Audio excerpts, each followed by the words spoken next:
Appreciate it. Thank you. Thanks. Always a pleasure. Thanks. High school football coach Joe Kennedy lost his job in 2015 after he defied an order to stop praying at the 50-yard line after games. The Ninth Circuit just declined to hear one of his appeals, not surprisingly, given it's the Ninth Circuit. But he says he is planning to take that case all the way to the Supreme Court. Coach Kennedy joins us along with his lawyer Mike Berry of First Liberty. Nice to see you both. Coach, first to you. Were you surprised that the Ninth Circuit refused to hear this, and where does that leave you exactly? I wasn't really surprised. I only go by what I hear from everybody else with the Ninth, you know, that it's, it was a long shot to begin with, but yeah. Where does it leave me is hopefully the Supreme Court, you know, somebody will actually hear the case that I have a fair shot with. So, Mike, what's at stake here? I mean, it's not just about one football game or one coach. There's maybe something bigger.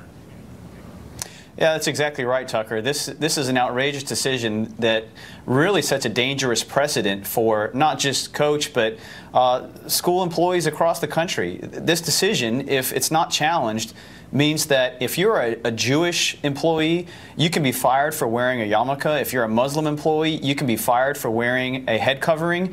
If you're Catholic and you wear a cross necklace, you can be fired. And, you know, people have been asking, everybody from, you know, the President of the United States to former NFL stars have been pouring out support. And folks across the country want to know, you know, what can be done about this? What can we do? We encourage people to go to firstliberty.org to support Coach and to get behind this petition to get the Supreme Court to take this case. Yeah, and I hope people will do that. So, Coach Kennedy, jog our memory here.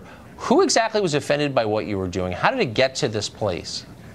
Yeah, it originally started from a compliment. One of the educators saw what we were doing out on the field and paid the school district a compliment, said that what we were doing was awesome. It was good, you know, sportsmanship. So it all came from a compliment.